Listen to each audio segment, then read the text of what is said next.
We are back for another week of Seminole Sideline 365. Oh, yeah, baby. Once again, as always, my name is KB, and alongside me is Bruce, a.k.a. the old man wearing his official Seminole Sideline attire, which is in stores. We do not have an official store, but if you want one, Not yet. I can get you one if you want one.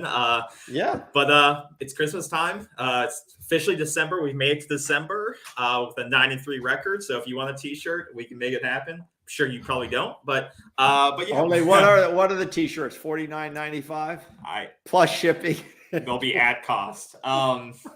Pretty much. Hey, are you going to give all your relatives one of these shirts? Is that what they're getting?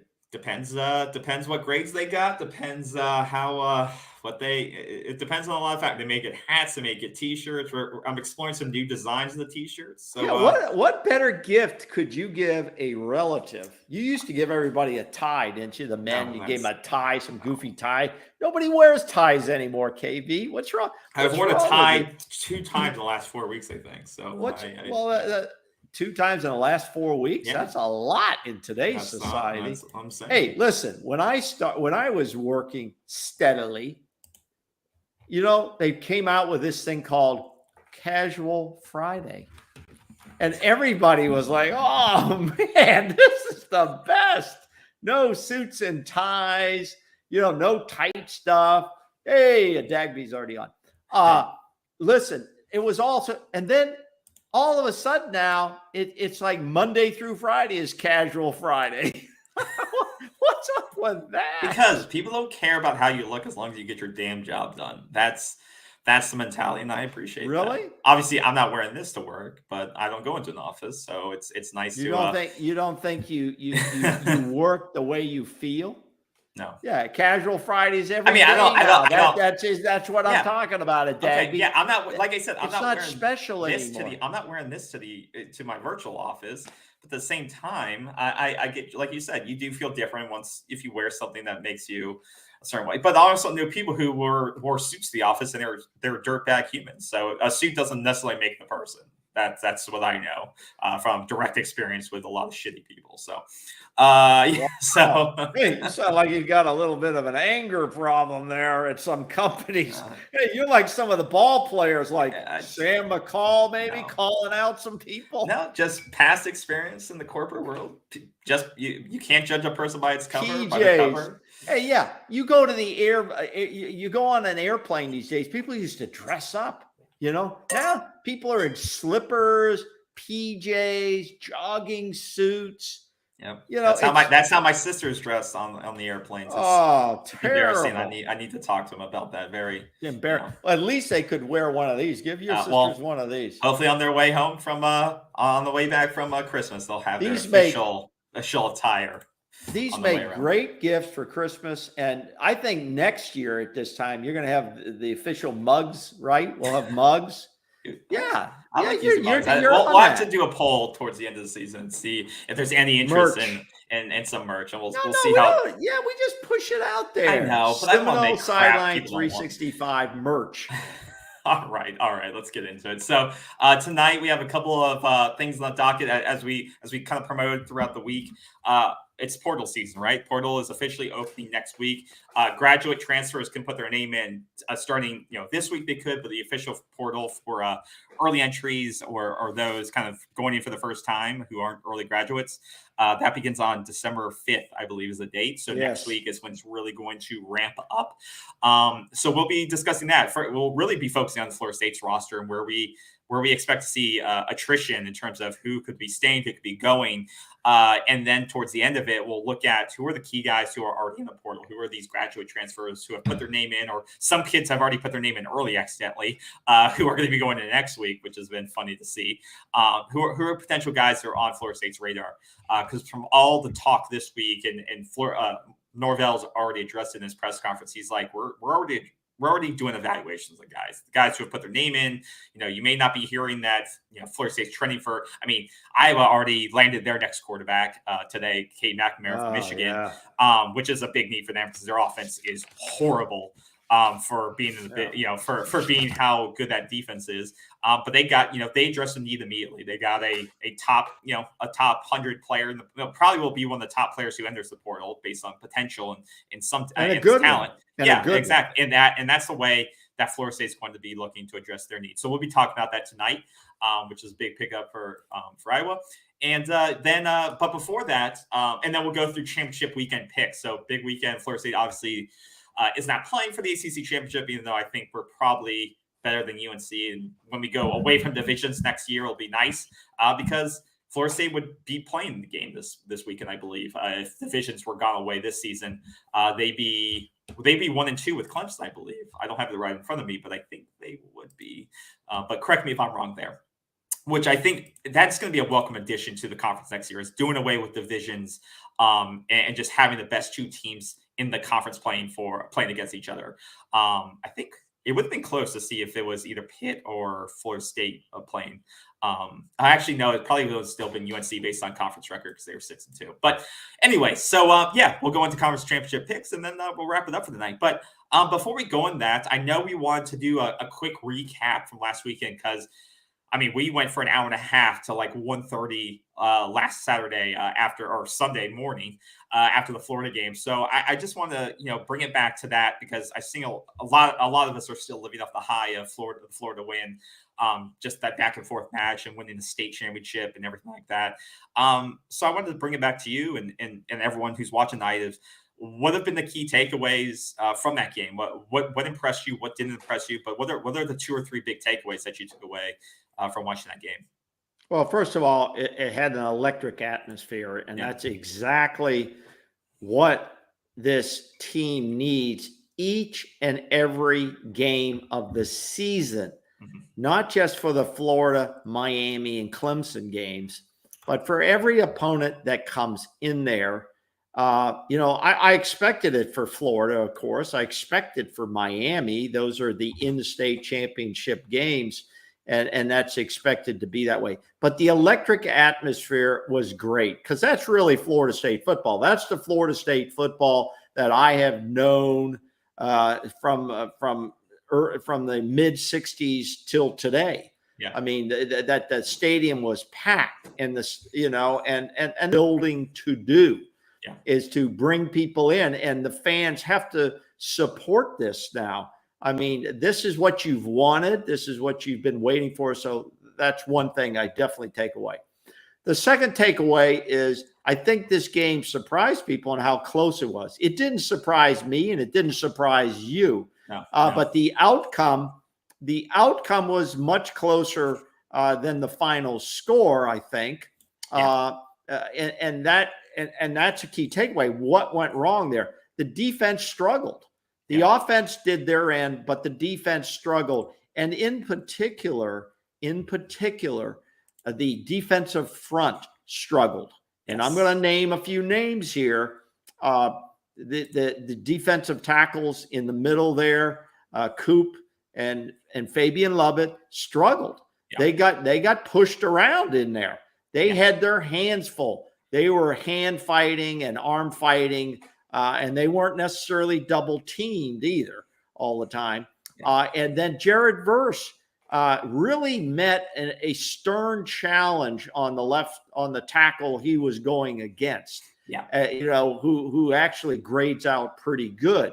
But our front line did struggle, and that hurt the linebackers, and it made the defensive backs have to come up a little bit closer as well.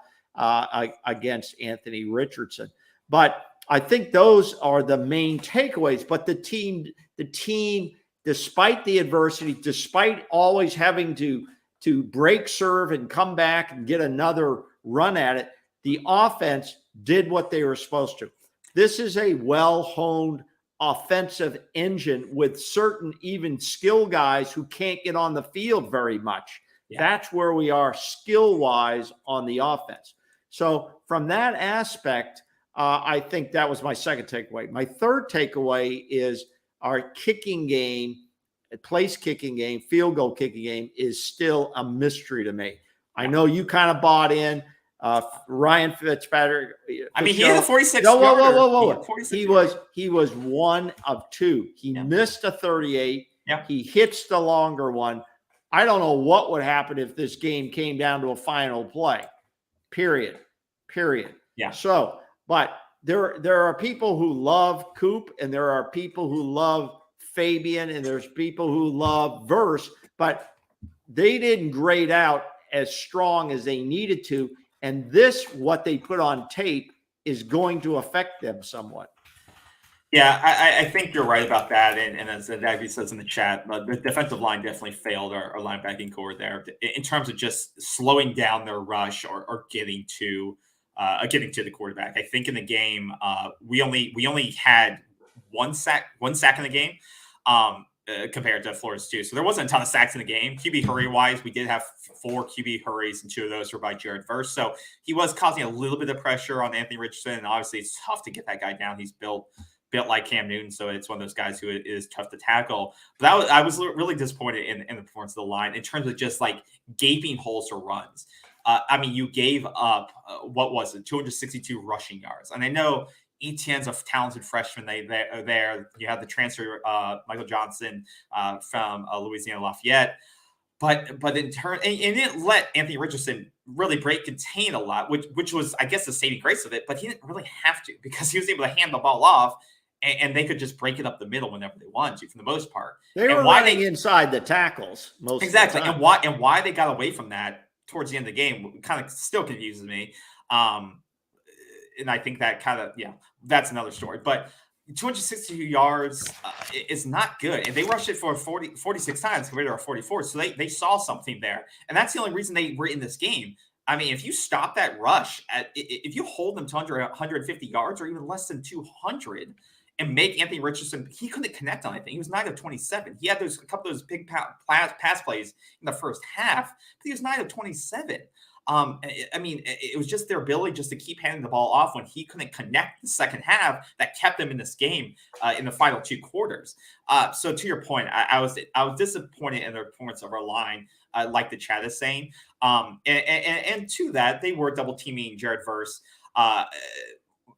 which I did think probably affected his play. We hear that, but with that, it has to. Yeah. You would expect they're double teaming Verse, then McClendon. Or when you put Peyton in, they have to get to him. And I think we did get some stops. We were able to collapse, and we did start bringing blitzers from the second level, which did help towards the end of the game too. I don't know if it's, they had a bad game or Florida was able to adjust and account for those players better than other teams were, or is it talent? You're playing a more talented team versus what you had done the previous 4 weeks. And I also too think that with the news that Jared Verse is going to play in the bowl game, Jamie Robinson's going to play. Like, does Jared Verse feel like I need to put more on tape? I love those guys. I believe too that they still want to play ball. They just love playing ball and they're going to do it. But I wonder if at all they're hearing, or they feel like, especially for Jared Verse, being this is his first kind of Power 5 level of football that he has, does he feel like, based on that last game he had, does he have a sour taste, or does he feel like he needs to put more game tape on the available to get that top 10, top 15 pick that so many people on ESPN have said? And we know the ESPN guys can be out wrong in the projections because they said Anthony Richardson was going to be a Heisman quarterback to begin the season. So I wonder if that's in the back of his mind, like his underperformance in the Florida game, if that's kind of eating at him, saying, I need to continue to play. And if maybe that makes him want to come back next season to develop more. You want me to answer that question for you? Sure.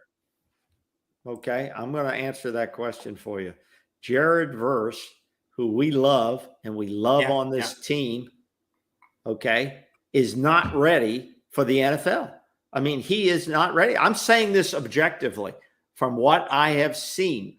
We have to look at a young player here who has a high ceiling of potential, but he has not developed yet. He's had 1 year, 1 season, and he was out a couple of games. He was slowed up a couple of games with limited reps. From FCS to FBS, he is not strong enough to hold the defensive end position against the run. He is not a strong player there. His greatest asset is rushing the quarterback. And he hasn't proven to me yet that he can constantly do that at the FBS P5 level. Okay. He just hasn't. He should call up Jermaine Johnson and say, how is it up there, Jermaine? How have you found it to be? And Jermaine Johnson was a beast. Jared Verse is not the beast mode that Jermaine Johnson was at this level. Yeah. But this, when you go to the NFL, you're playing against the elite tackles in football. Okay. Yeah. And he has not shown me that ability to dominate tackles, a left tackle, right tackle, wherever the hell he's lined up, and do that. So, Jared Verse, I get you don't want to risk major injury. I do that. I don't know if they can work it out for you with an NIL to throw in an insurance policy. I'm sure there's something. They absolutely can. Yeah. Well, they give you a truck and they give you all this other stuff. They have injury policies and stuff like that. Then work that out. But development-wise, if you go up there, you're not going to be taking the first 15 players. No way. So let me argue that. No way. That's not going to happen. And you're going to be very disappointed. Yeah. I like the chat saying that he's saying, he needs to show he's a multidimensional player and not just put in packages. And some teams may draft you on purely your potential. Say we'll develop you, but that's him too. Does he want to go to a team that's going to stash him for 3 years? And if he doesn't develop, they throw him away like trash, because the NFL will do that. They'll pay you one time, and then you won't be around for your second big contract. Like, that's the thing. Like, does he just want to be a one contract player, or does he want to say, I need to? Because I think we all know he needs to further develop, but he has a huge ceiling. So it's like, I know I need to develop. Do I want to go and test and try to develop in the NFL where they really aren't going to give me the time and attention? It's going to be on me to develop myself at that level with the best players in the world, or go back to Florida State where I have Odell and the staff that is focused on my success and getting me to that next level. Because, I can get more focus on me here, all the facility stuff like that, not the pressure of the NFL on me. Yeah, this isn't the Jared Verse show. Okay, no, we're not here to discuss Jared Verse all night. But there's other players in this situation. So we've discussed Jared Verse. My recommendation, you can give your own. Jared, come back to the team, develop your skills, and you'll be a much better player to go to the NFL after the 2023 season. Do you agree or disagree? I agree. Okay, but let's move on. Yeah, I'm not going to say he's wrong either way, though. Okay, well, let's move on to some other guys that could stay or leave. Well, are we done with Florida, the Florida talk, or is there anything else on Florida that you want? I don't. We won the game.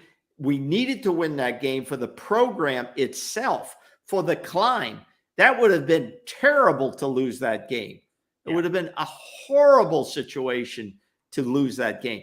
That's what counted. By 1 point, by 3 points, by 6 points, it was fun. The fans had a lot of good texting going back and forth, and that's what it's about. We won the state championship, and that's important. Yeah. So for me, that's it with Florida. It's time to move on. Yep. Agree. So that's where we're going to look at the portal now. So my recommendation is what? Let's go to some other players here on this. Well, let's go bubble. position group by position group. I think that's the easiest way to go about it, because I think in each of those groups, there's going to be guys that are looking to go. Okay, let's start with the offense then. Yeah. So I can pull up the depth chart real quick here, that we can go through it and just look at it and say, who do we think is going to start with the quarterback room? Yeah. All right. So let's look at the quarterback room. So looking at here, Jordan Travis, is he coming back or he's not? I think I think he 100% comes back. And we can say portal, obviously not portal, but draft. I don't think he's going to draft. Jordan Travis is not ready, NFL ready. He would be a project. He might be a practice player, practice squad player. He is not going to go up to the NFL and set it on fire. I love Jordan Travis. He's the guy we want here in Florida State. And that's not a selfish thing. If I thought he was ready to go, I'd say go. I would wish him the best and go. Jordan Travis is the leader of this football team. He can have a great time next season leading this team to a potential ACC championship and beyond. And it's too bad that the extended playoffs are not coming next year. They're coming the year after he's going to be gone. But he has a chance to really cement his name further into Seminoles history and bring us an ACC championship. I really believe that. I say he comes back. Yeah, I think so too. I think he knows he can cement his legacy and that he can really solidify where his place in this team's legacy next year. And like Verse, the NIL can give him an insurance policy. That's easy. Yeah. And like Jared Verse, the same thing. Give them a good insurance policy that if something goes wrong and their playing career ends all of a sudden, that's reasonable to say. Now, based on that, I don't know if he's told the coaching staff this or not. I think he's still mulling it over because he's been pretty quiet this week. I think he's hearing what the scouts. I think he's going to get a report back from an NFL scouts. I don't blame him. No, I don't blame him for that. No. But he has to be careful with what reports are coming back. At best, he would be, if he went to the NFL, at best he's going to be is the third string quarterback. Oh, yeah. And get limited reps. Yeah. And so on. He's not going to go up there and be a starter. I mean, that's not going to happen. Not at this point. You can look around the league and see guys who've just sat around, and then some of those guys are gone within 2 or 3 years. But like you said, if he can come back next year and do the same thing, if not better, that's going to put him in a better position, not only draft stock in my mind, but position to be either a backup in the league, like you said, not just sit on the bench for 2 or 3 years and then wash out. I think he's his better spot is, but I think Mike will be straight with him what he thinks, and whatever grade he gets back will make him say, I'm going to come back and lead this team back and see if I can do it again. Yeah. And really put a lot of game tape and say, this is what I have, and prove as a passer too. We saw the jump this year. I think there's another level for him to improve as well. So I think it's only positive. Yeah. And Jordan Travis has accountability for this team too. He has a responsibility to let the coaching staff know what he's going to do. Okay. Because there's some really good portal players going in and a quarterback. And if Jordan Travis leaves this team, we need to go into the portal and we need to get it. And we need to get the guy that Cade McNamara, who just left Michigan and went out to Iowa. Yeah. We need to get a guy of that caliber. And guess what? There's not many guys of that caliber who are going into the portal. There are some that could come in and compete right away and for starting quarterback, because I do not feel comfortable going into the 2023 season with Tate Rodemaker. Tate's not going to be starting, battling it out with AJ Duffy and a couple of walk-ons. No, that's why I think by next week this will be tied away. They'll know if Jordan's coming back or not, because then they'll know what to attack in the portal. It'll be so known by next week. So I went to folks. So we both think he's coming back. I think most of Chad agrees he's coming back. For Tate and AJ, I believe is coming back. Tate, I believe, is coming back. You got the 2023 kid coming in the recruiting class. I think it's good for depth and for competition for AJ at minimum. I don't see any of those guys portaling potentially. Maybe Tate goes to Arizona State to go back with Coach Ham over there and being the new coach, Dillingham. Yeah. So potentially, or maybe Duffy goes over there. I don't know. But Dillingham's not going to start Tate. It's not going to happen. Now, Tate, there's these connections, though. There's always these connections, and he may bring them in because Tate's not. If Drafts come back, then Tate knows he's sitting. AJ knows he's sitting, so AJ may say, "I think I'm good enough to maybe compete." In an Arizona State program that doesn't have a great quarterback. Let me go there. So that's the only potential I see, especially with another 2023 kid coming in. That's the only rumble. But right now, I think they'll stay. I haven't heard. Okay, so if based on our predictions next year, we go into the year, Jordan Travis is our quarterback. Running backs. This is and why we're going through this quarterback. Then we don't need to go into portal unless that changes. Unless our remarks change. Correct. Okay. Unless Travis goes. Running backs. So Trey. Potentially, you don't lose anybody due to eligibility in the running back room. No, Nobody. You could potentially keep everybody. Trey is the only one potential. Well, you could see two guys potentially going NFL if they wanted to, Trey or Trayshawn. Trey, I think, I'm just telling you, potentially, Trey, I think, could go NFL based on his injury history, him just showing out this year and just saying, I don't want to abuse my body anymore. Let's go. That's the only, obviously that's the only potential because he's not going to transfer again. So if you lose him, I think you have a better chance of keeping Trayshawn. I don't think you're going to keep all four of these running backs, plus CJ Campbell, plus Holmes, who just came in from Penn State, who was a 4-star. And he looks good. He looks like he could. And then you have Cam Davis coming in a class from now, the next class, who's a 5-star. So and Rodney Hill, you got Rodney Hill. No, that's what I'm saying. He's on here. So you have 5 running backs who are trying to compete. So if Trey stays, you're gonna keep Lawrence because Lawrence plays a definite role. He's the more change of pace slasher. Catching. He can be thrown out to the wide receiver slot. Right. He knows his role on the team. I think he'll stay. So you have, but then it goes down to Trayshawn and CJ. Trayshawn will either transfer or stay, I believe. I believe he'll probably stay because I think he likes his role if he does go NFL. He may just test the waters. Some of these guys just test the waters and say, let me see if I get a flyer in the 5th round and get paid, and I'll work my way. I work hard. I was a walk-on here. I can walk, I can do it for an NFL team. I get a late-round flyer and get paid. He may do that. Rodney Hill, CJ Campbell, those are the two. Because I think they're going to have to choose which one of those two they want to keep. Is it CJ that goes? Because one of those two is going to have to transfer. Or Rodney Hill. Both of them, I think, have a lot of talent. You saw CJ come back from the injury, get some touchdowns. They got him in the game. You didn't see Rodney Hill because they wanted to protect his red shirt. So which of those guys are kind of tied together. So which one of those two guys is going to leave the program? I don't know. I really don't know. But the thing is, there's some attraction. Ward stays, Benson stays, and Toafili. They're your top 3 backs if they stay healthy. Those are the guys that are going to split the 25 carries or 30 carries up. The other guys aren't going to see the field a lot unless they beat somebody out. I think Rodney Hill probably has some of that potential, and CJ Campbell has some of that. But I don't know. I mean, those two guys are going to have to make a decision. Do they want to go and go to where there's a less crowded running back room? Exactly. I don't think you can keep Hill and Campbell. They're two same class, two similar kind of backs in my mind.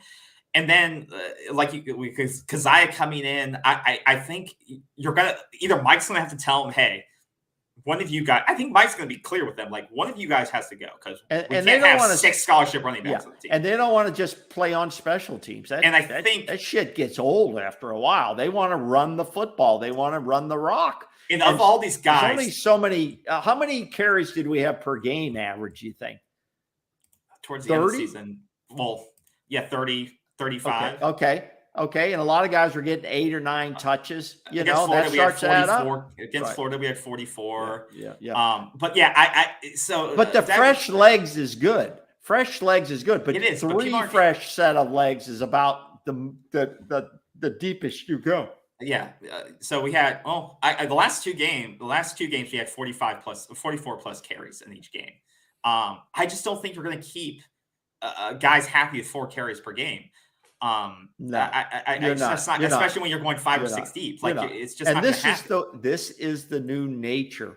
When we didn't have the portal, guys had nowhere to go. Now they have choices, and we'll talk about the portal. It's like the volcano in Hawaii right now.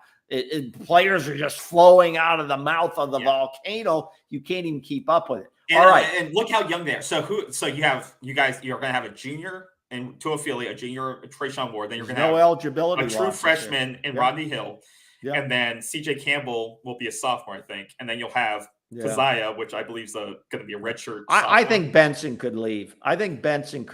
Based on what he's put on tape, based on the stats he's put down. I think Trey Benson could say, this is my shot to leave.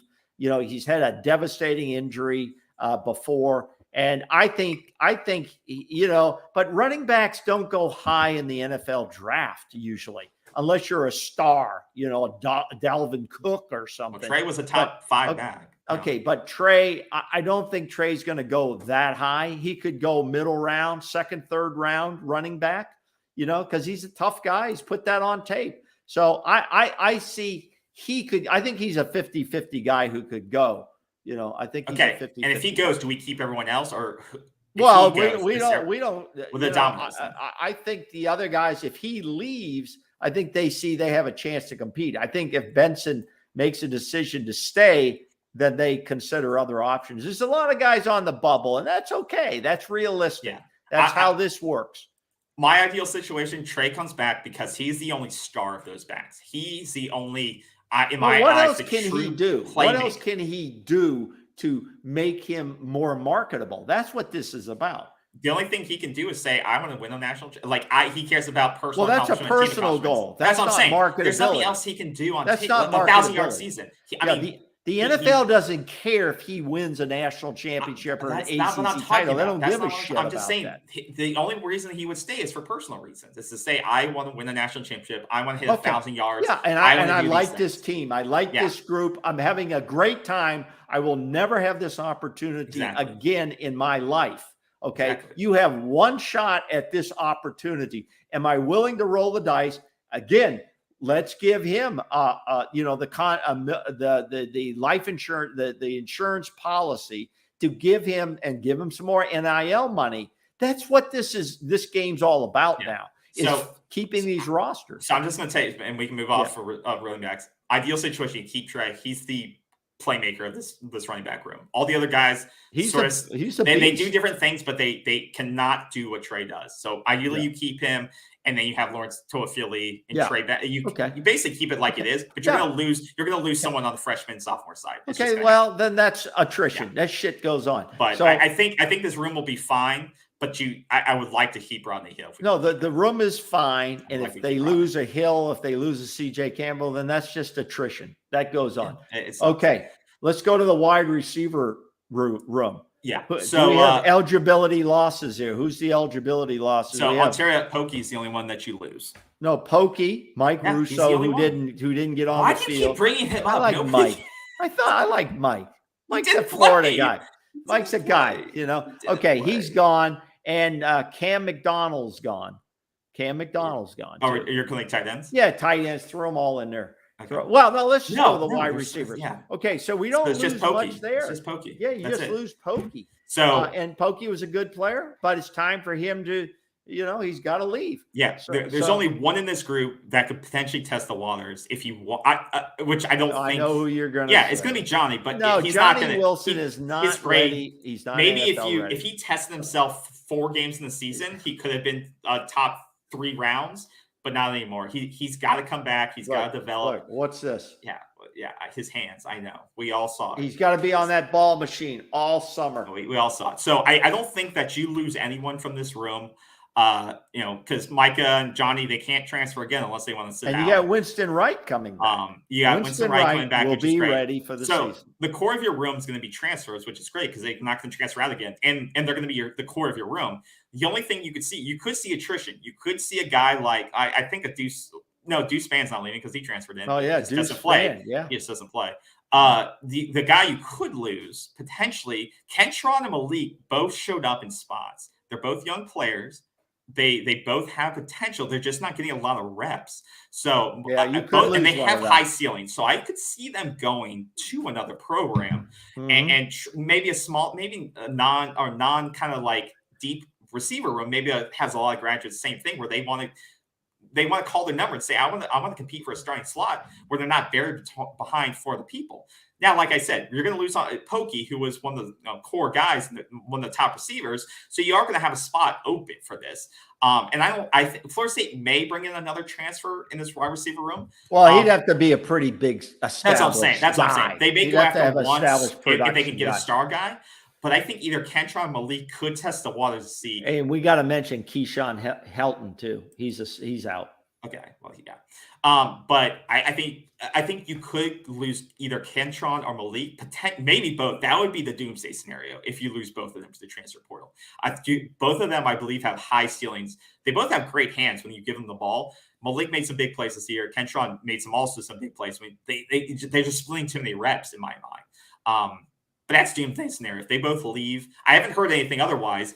Obviously, their names can't be in yet. But doomsday scenario is that you lose both those guys, and then your receiver room goes from pretty deep to shallow pretty quickly. Well, and there's a couple of high school guys they're going to bring in that look pretty damn good. Yeah, Hakeem's Hakeem. coming in. So that's the thing. Hakeem's coming in. If he does sign, which it seems like he will, he's going to compete right away for a spot. So they may say, well, I got this freshman 5-star who's all hyped up. Am I going to lose my, am I the odd man out here? I've been in this program now 3 years, haven't really gotten starting roles, and they've recruited over me essentially, right? They brought transferred in and recruited over me. Now they got this 5-star freshman coming in. Do I have a spot on this team? Those are the tough decisions these players are going to have to make over the holidays with their families and themselves, because it's tough to get on the field and you're competing. And that's why you see good players leaving programs. You wonder, why is this guy leaving? Because he feels like he's not getting the reps he needs. Yeah. So I don't blame him. Johnny will. Being like Kelvin Benjamin. Kelvin Benjamin had questionable hands during his career at Florida State. He had one really big season and he left. And he won and he got the big catch that he needed. I mean, I could see Johnny Wilson in that situation. Johnny goes up and he could miss it and we lose the game. Yeah. I mean, I love Johnny Wilson. I love all these guys, but this is a no sugar raw program here. But Johnny Wilson needs another year. He's not going anywhere. Okay. What did David? I agree with you. The one guy. What did David say? What did David say back there? Dante Thompson. I agree that he could be. No, David was up before. I'm talking about the guy in the transfer portal. I believe that's the one guy that they could look at in the portal potentially for a transfer. But what does that say to that room when you bring in a guy like that? It means that you need to leave. And that's where I think these coaching meetings come into play, where you're meeting with each player and say, hey, we're going to look to recruit. Well, Pittman jumped over people. Johnny Wilson jumped over people. And you know what? This is the new era of college football. It's NFL minor league. You're always competing for a job. You're competing for a job. And that's so these kids need to be told that. And I think Mike Norvell and staff are telling kids, even the ones coming in or high school, you're competing for a job. I don't care how many stars Malik and Kentron are going to evaluate where they are on this roster. And you can clearly see it here. Transfers they've been over recruited. They've been recruited over.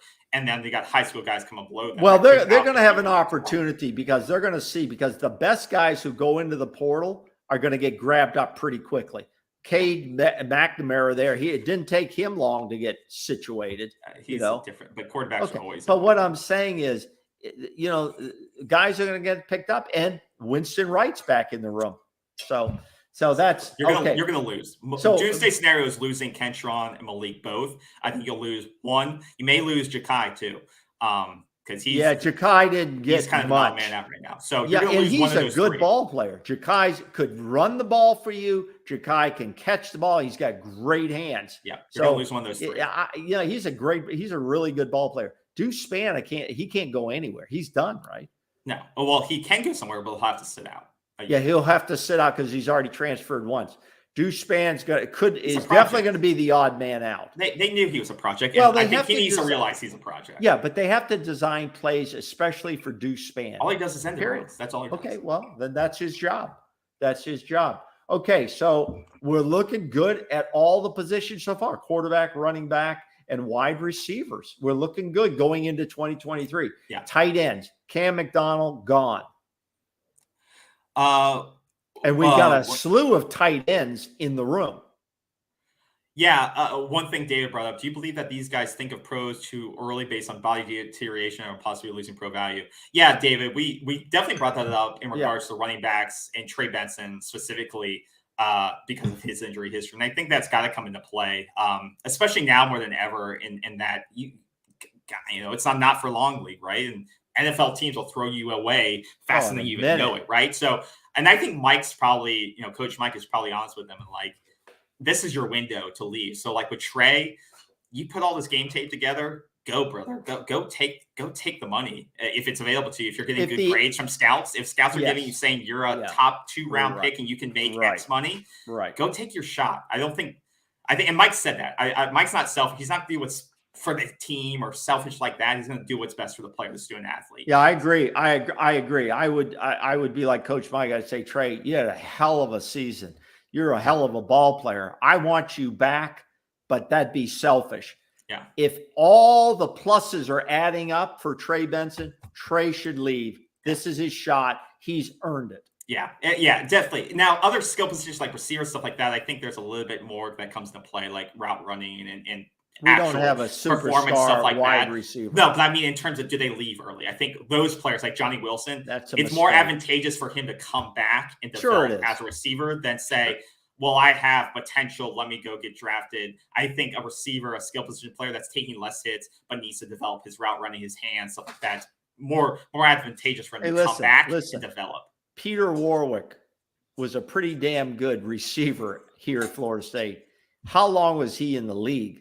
Not long, and I still have a hard time understanding that, but it was like not long. We've had other guys who've gone to the league as receivers and didn't really pan out quickly.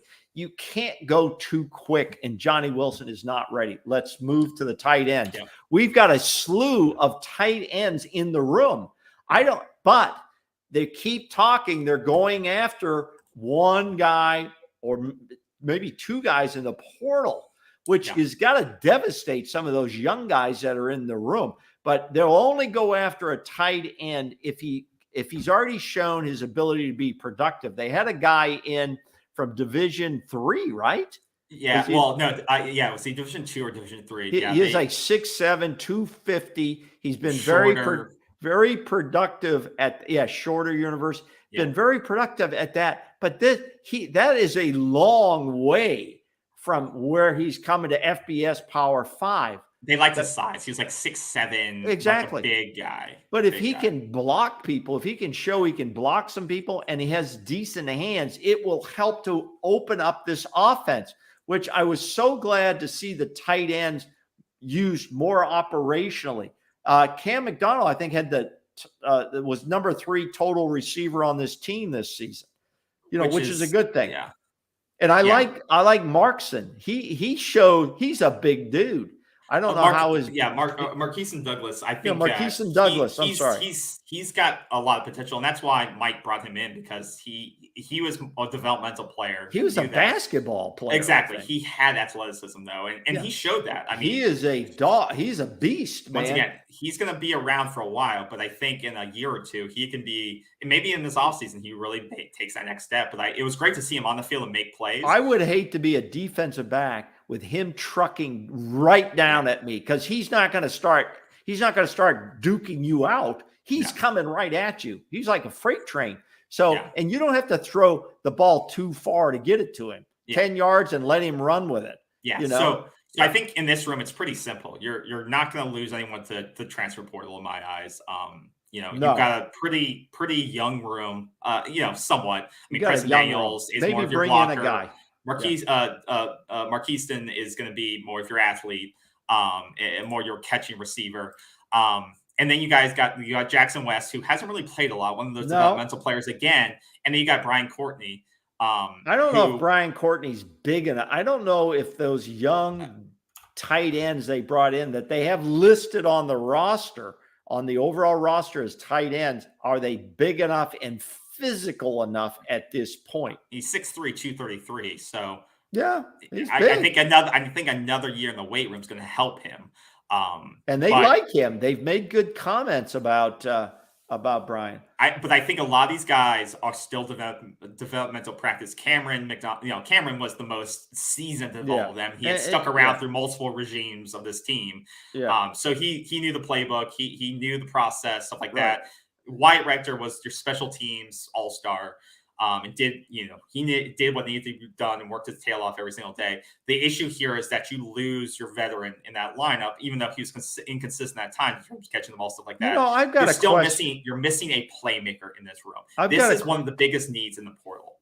You need to secure. Why on the official or one of the thing on the roster they had Wyatt Rector listed as a junior? Yeah, I don't get that. And on Florida State, get that either. He's listed as a And yeah, a good point. O'Leary wasn't big. Too. Bruce, you brought up before that he's not that.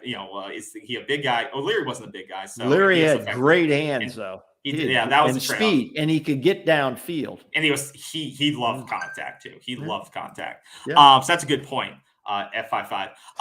And he had a good. And O'Leary had a decent NFL career. It was short, but you know.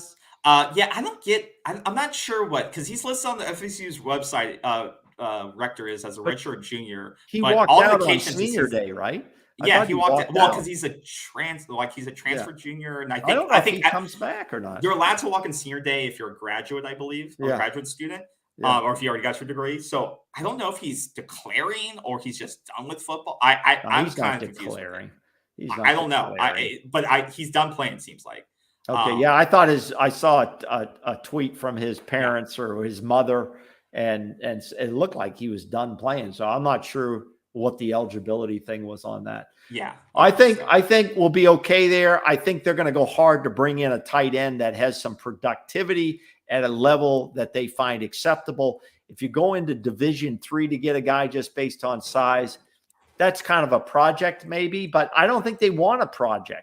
No, a couple of guys that if you're wondering that that interesting names that have been in the portals, the guy from Maryland, CJ Dupree, he's graded out pretty well in the mid 60s on PFF. If you follow that, he's like 6'5", 260. They've utilized him pretty well. Good hands and a big guy, like I said, 6'5", 260. That's one guy that Florida State may be looking out. Kyle Morlock is the guy that you're talking about, the D2 guy. So that's another name that you can look at there. Another guy that's entered the portal just recently is a guy from FIU, Rivaldo Fairweather. He's 6'5", 245. Yeah. He had 426 and 3 TDs. So he's been pretty productive for them. And he's a 3-year player. So once again, has experience, has played some of these, played Miami a couple of times. He's played against some okay competition. He's not coming from D2. So there are going to be some guys looking to make the step up to the next level of competition that have experience. Florida State may need to grab a couple of these guys just to see which one pans out. And at this point, I don't judge. Mike's hit pretty well in the portal, so I'm going to say they may take a couple just to see which one pans out, but I'm not going to judge his choices. If he wants to go after this D2 guy and say, I like what I see, I can develop him, go after it. But I think they need to get a guy that has some level of production to replace Cam. Yeah, what's the chances, and I don't want to spend a lot of time on this because there's a lot to talk about here, is I like that. Would like to get some speed at tight end. Yes, O'Leary was able to get deep downfield. Right now, we really don't have that speed at tight end, so he's right. What's the chances of Johnny Wilson moving into a tight end spot? He's a good blocker on the outside. He's big enough. Is he mentally tough enough to want to do that inside and cut down a little bit on his production? But can you imagine moving Johnny Wilson inside at the tight end position and then the rest of the wide receivers get more reps and we work Johnny Wilson at tight end? But that's another question. I mean, that could be. Is that a money decision though? Is that something where does he not want to play tight end in the NFL? Like it could be one of those things where you sit down with him and say, like, your future based on your hands and the quality of your hands and your blocking is probably at tight ends, where where you can get those in routes and you can block and show your first round money is going to be at tight end. Can you imagine how dangerous he would be in this offense if he was a tight end? Oh Lord. Okay. I think it would be interesting. It's an interesting conversation. Yeah. It's an interesting conversation. Let's move into the let's move into the line. Let's look the at interior line of what we project for next year. What do we project and what are our losses there? So look at the left side of the line. Let's start at center. So you're going to lose. You're not. You bring back Maurice Smith. Okay. Maurice Smith had a decent year. He had a decent year, and he got bigger. He's going to get bigger. I think Maurice Smith is the starter at center. Based on whether Caden Lyles coming back. Yes, I hear nothing about Caden Lyles. Yeah, they're trying to determine. I think Caden's trying to determine. Yeah, he. I think he. Yeah, he is. Yeah, he can come back and play. He's eligible. Does he want to? And does his injury allow him to? Yeah. So you'd have two good centers there. You have two good people competing at center. And he's been working with the team all season. You see him in the Oh, photos yeah. and stuff like that. So he's been engaged all year. So yeah. Will the doctors allow it? And is he ready to do it? Yeah. At left guard, let's go with the guards. Dylan Gibbons is gone. Okay. Dylan Gibbons is gone. Sad.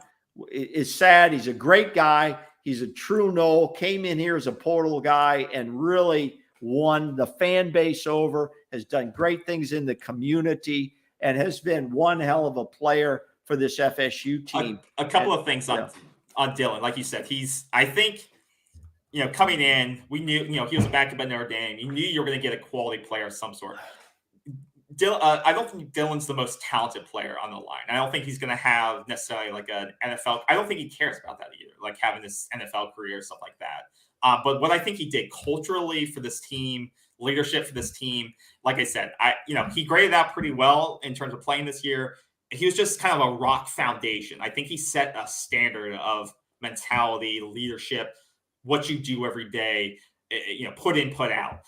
So like I said, I don't think he's the 5-star talent that's, we're starting to recruit down the line, but he brought a new mentality to the line that we had been missing for a while. Of like, this is how you come to work every day. And so that's something I applaud him for. And like I said, I think he would say he's not the most talented lineman that you're ever going to see, but it's the way you do it, the way you approach your work. It's his heart, just like his program, big man, big heart. He's the motivation inside his heart, okay, is something, reminds me of Brian Stork. That's correct. Yeah. Brian Stork, who went on to actually hike the ball to Tom Brady in New England. Yeah.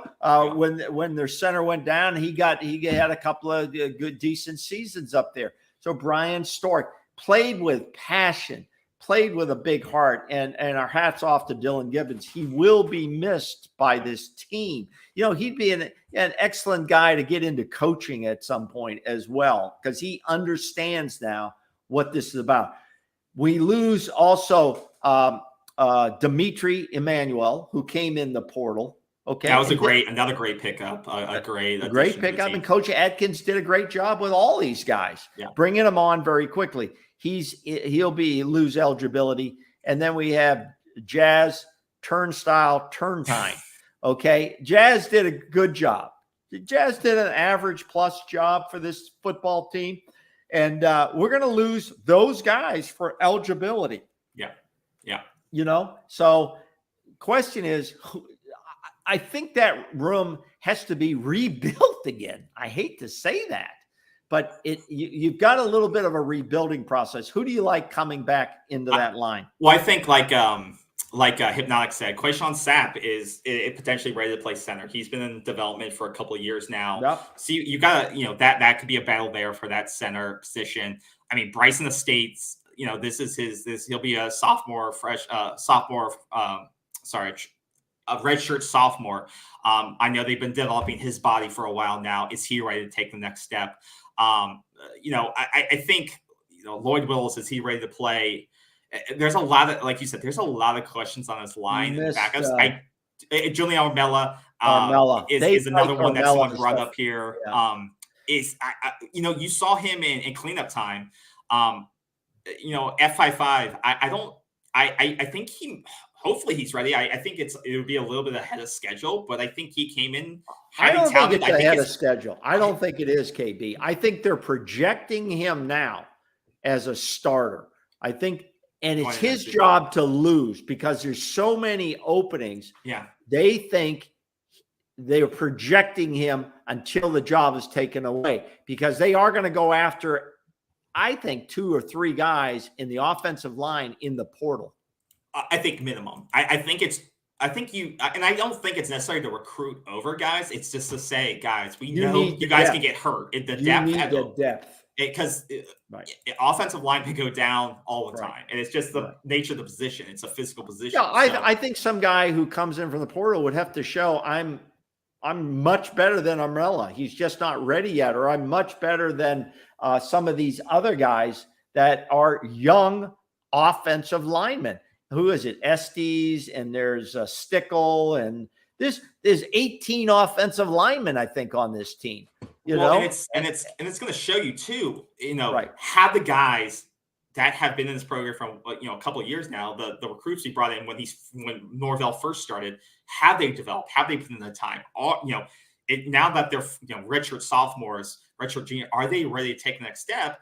Or if they're not ready, if they haven't developed, well, then you need to recruit over them. You need to bring the transfer. Well, no, you not only recruit over them, you give them the feedback that they're probably not going to see the field because they're holding scholarships. Yeah, you only have so many scholarships to award people. So if they're not developing the way you thought, and there's guys like that in all positions, then you need to give them the feedback of what the future looks like.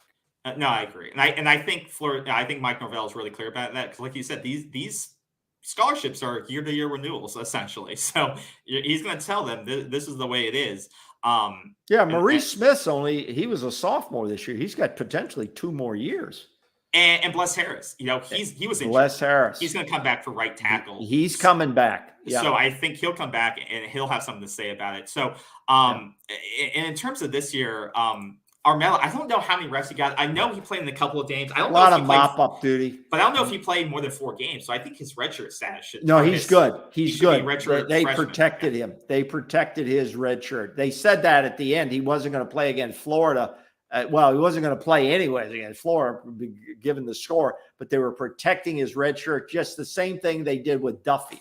AJ Duffy. Exactly. So, that recruiting class. Yeah, look at all these guys. Yeah. Schrader, SDs, early, Julian. Yeah. And there's another guy they recruited. He's still committed to Florida State. He had to go and get his academics. Are you talking about Woody? No, not Tay Woody. He's in the program. I know you're talking. I forget his name, but he's supposed to be a guy that could be potentially very good as well. Yeah. No, I think you have a good base floor, but I think once again, you can find a steal in the room, a veteran in the portal that's not going to shake up the culture of the locker room. That's going to be a natural fit. 2 to 3. Yeah, I think that's fair, and I don't think it's going to ruffle any feathers. And if it does, then show them the door. Like if you're not willing to embrace competition, it's okay. It's not nasty. Listen. This is real life. Yeah. If guys in your business field, KB, aren't cutting it, what do? Do you just keep them on the team? No, they're shown the door. It doesn't have to be nasty. Okay. Yeah. It's just, good for you. I don't see you fitting in here on this program. I think you need to move on. Yeah. Or move to a lower level to play. I agree with you, Bruce. And you're right. I forgot that I was like, did he switch from DT? Yeah, he moved to DT, which I'm excited to see Woody at DT because his body is. I think I'm excited to see him at defensive tackle. And wait till we get to the defensive line, which may be our next program next week. Yeah. Okay, because we're not going to get there tonight. So we expect 2 to 3 transfers in. I don't expect any transfers out of this offensive line. I don't either. I don't. There's not enough experience. And where would they go unless they went down a level? They went down a level. Yeah, I think we're not going to lose any. So I think, and we got Darius Washington coming back there. He can play all over the place. We got Robert Scott coming back. We got Maurice Smith. I think that we can put together a line that was as good as this year. And that's what it takes. We'll need it at least as good as this year. Yeah, Rodor's the one that yeah. Like we have so many pieces that just are they ready to play? And I think that's what Mike's going to say. Are the guys that we've recruited, these guys we knew were going to take a little time to incubate and get ready for are they ready to back up, be whether to start or be backup position? And if not, or do we need to give them feedback to go somewhere else? Exactly. Yeah. Okay, did we cover the offense? Yeah, I think that's all for offense. Well, the other part of the offense, special teams is another deal. Yeah. Okay.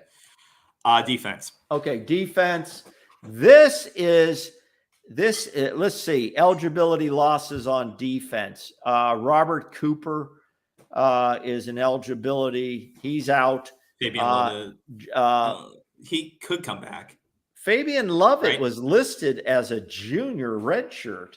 That I have him listed as a redshirt junior. He could come back. Lovett would grow if he came back for another season.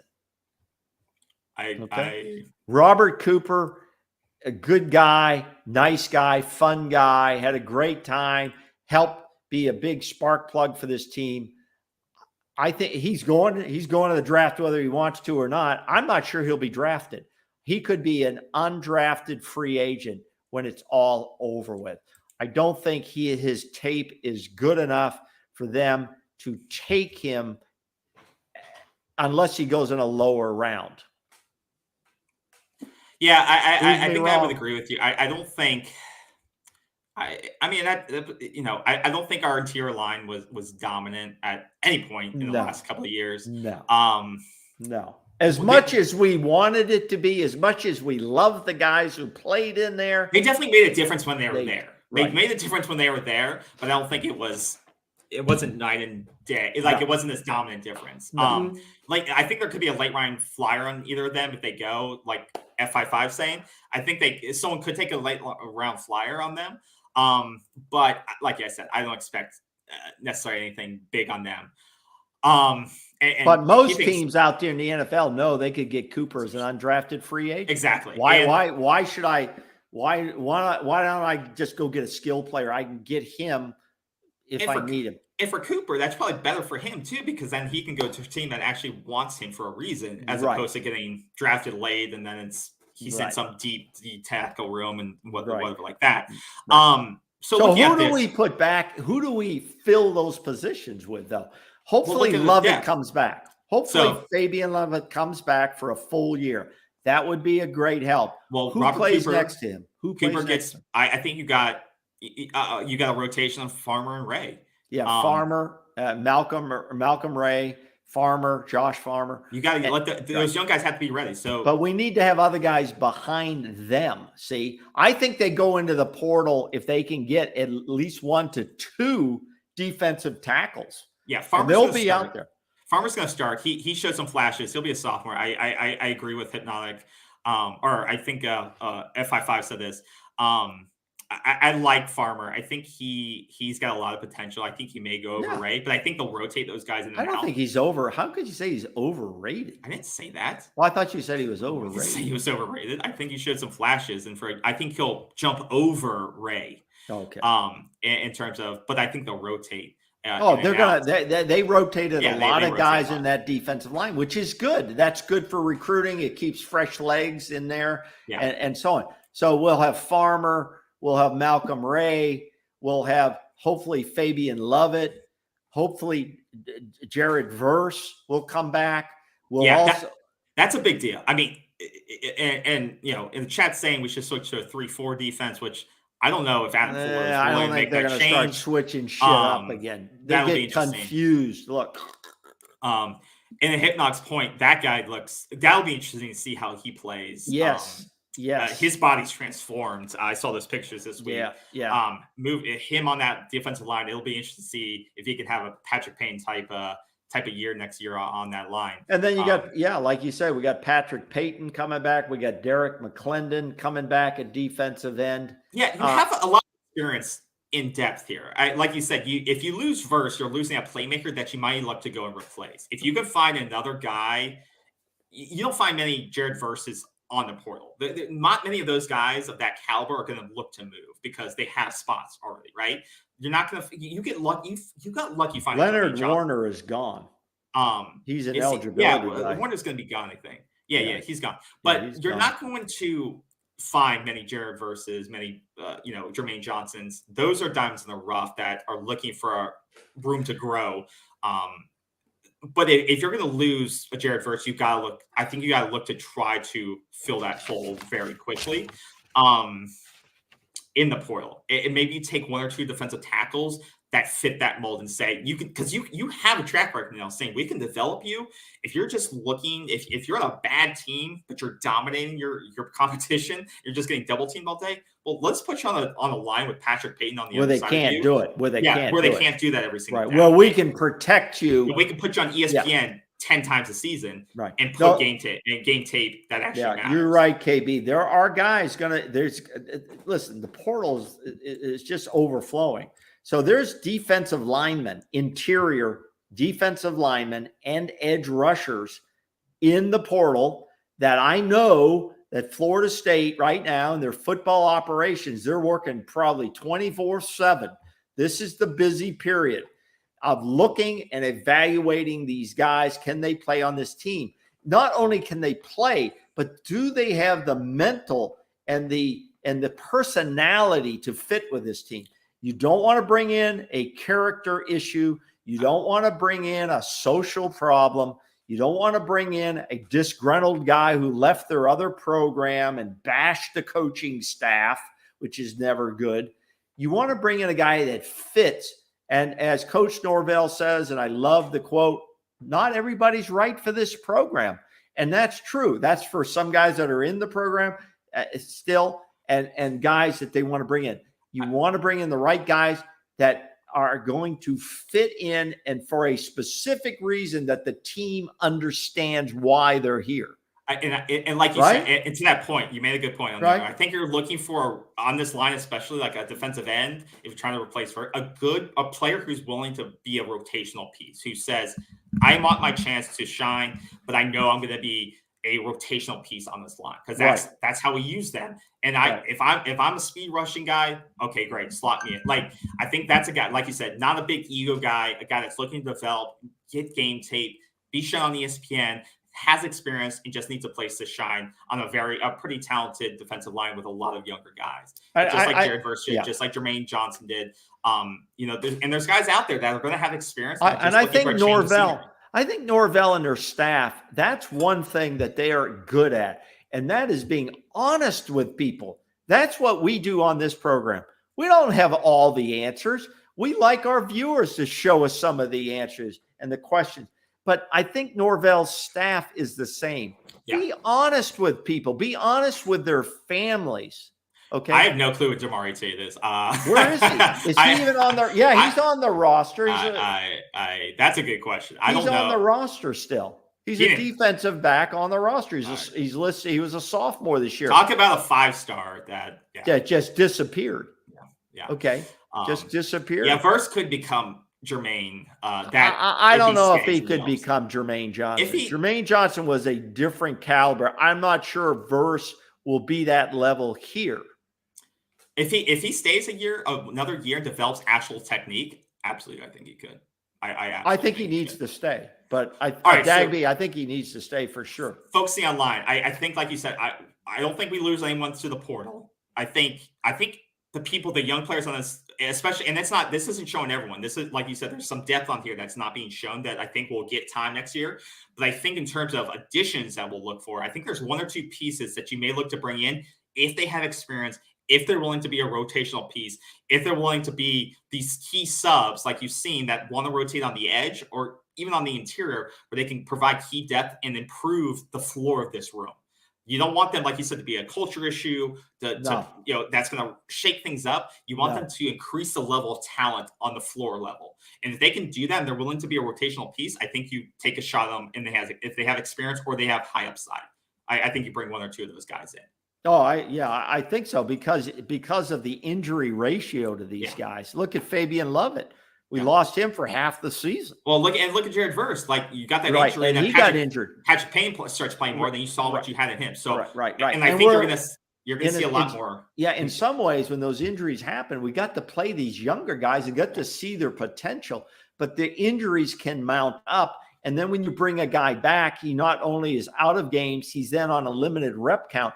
You need plenty of backups in that interior line for OL and for DL. That's for sure. Absolutely. Now, in terms of linebackers, who do we lose eligibility wise? We lose Leonard Warner, who is he was in the rotation and the backups. He's the only linebacker I see. The only one you could lose to the NFL, the only one you lose eligibility, like you said, I think is Warner. But he's kind of linebacker. Tatum. I don't think Tatum's going to go. Yeah, I don't know. I agree with Chad. I would love Tatum to come back. Tatum would have to be willing to go, take his chances, play, and make special teams, and be a backup linebacker, and he could possibly do that. Tatum's a good player. God, he was a He steal. keeps his He was a mouth steal. shut, and he just goes and plays ball. He's He a was a little steal. undersized. He's a little undersized as a linebacker, but he's a good player. I love that guy. He's not great. So strong. He's not great in pass coverage, so he could learn, but he'd have to make it on special teams. Yeah, I think I do think he knows his limitations. I think Telvin Smith, good ball player, and had a good career. Yeah, a better career in the NFL than I thought he would. Yeah, I think Bethune does end up staying. I think he knows his limitations on the NFL level. And I think I don't know. I think he may be one of those guys that has personal accomplishments he wants to get done more so than at the NFL level. I think his NFL grade is not going to be huge, like you said. So I think if he can come back and win an ACC championship or compete for one, take this team to the next level, leave a legacy, and then go to the NFL and get like a 5th round pick or, something like that and make some money there. I think he can accomplish both, but I don't think he's going to get some high grade this year. I think he'd come back to the same thing, shore up that room. I think he comes back and stays because I think he has some personal accomplishments that he wants to get done here. And he thinks, and I think Mike will tell him how important he is to the room and how he's brought that room together. And it's, in my eyes, this linebacking room has made some strides. Kalen DeLoach played out of his mind this year in many games. And he was like a heat-seeking missile when they brought him off. And he's a good spy. And he always plays that spy role very well. He's developed a long ways. And then you had guys like Brandon Gant who, and Gant's gone. Isn't Gant gone? No, he's a junior, but he didn't play a lot this year. I mean, he was kind of put on special teams. But he stuck to his role. He didn't complain. He stuck to his role, and he played his heart out. So there's been a lot of shakeup in that room. But guys like Lundy and Kalen and Bethune, they all did their job. And Amari Gaynor, he was here and there. They're all, But I think you may lose a guy like Gant.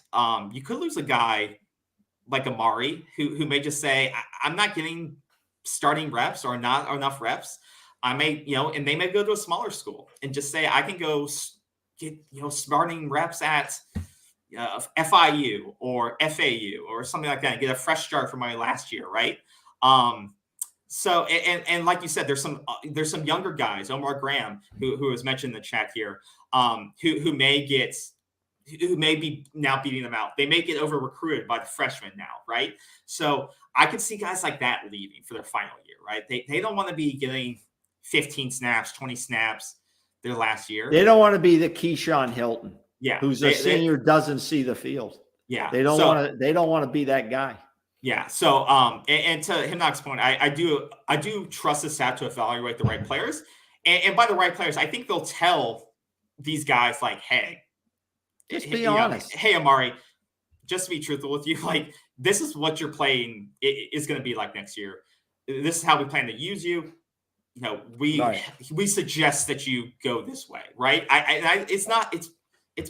It's personal and it's business. They probably love these players, but they want what's best. It's hard. Listen, KB, it's the hardest thing to do at any level. I don't care if it's in business world. I don't care if it's in the college ranks. I don't care if it's high school where you cut people. It's terrible to tell somebody that they can't play on this team, can't get on the field. It's not easy. But the right thing to do is to be honest in a professional, caring manner. Because in the NFL, you see that happen as well. You see that happen. They have to deliver feedback to people who ends their football career in a lot of cases. Yeah, agreed. And Deshaun, you bring up a good point that the DTs, and someone said this all the way in the beginning, I forget who it was, that our DTs let down our linebackers, especially in the Florida game. Yes. And as Deshaun's saying, we need to recruit bigger DTs to stop that running game. I agree. I agree with Deshaun. And if we have smaller linebackers, we need our defensive tackles to play better. So now we don't need a guy that's 415 pounds like the guy at Florida who can't really move. The guy just holds up the center and maybe a guard, but we do need some bigger guys because the guys we have playing interior or in the future interior are really more light. They're too light in there, and they're going to get bullied around by these 315 pound guys. Yeah, and I think a good example of the guy type of prototypical Yeah. player there's Blake Nicholson. Good comment there. Steven Dix was out this year, with an injury, so he's going to come back, which will be a good. Blake Nicholson could compete with DJ Lundy at the fullback down in the red zone too. And he runs. He runs. This guy can score some touchdowns. Yeah. So he's used to handling the ball like DJ was in high school. Yeah, Blake's 6'3", 200 pounds. He's a big dude. He might be a beast. He may be a guy that goes in for those things. I doubt that. I think he's going to be a linebacker,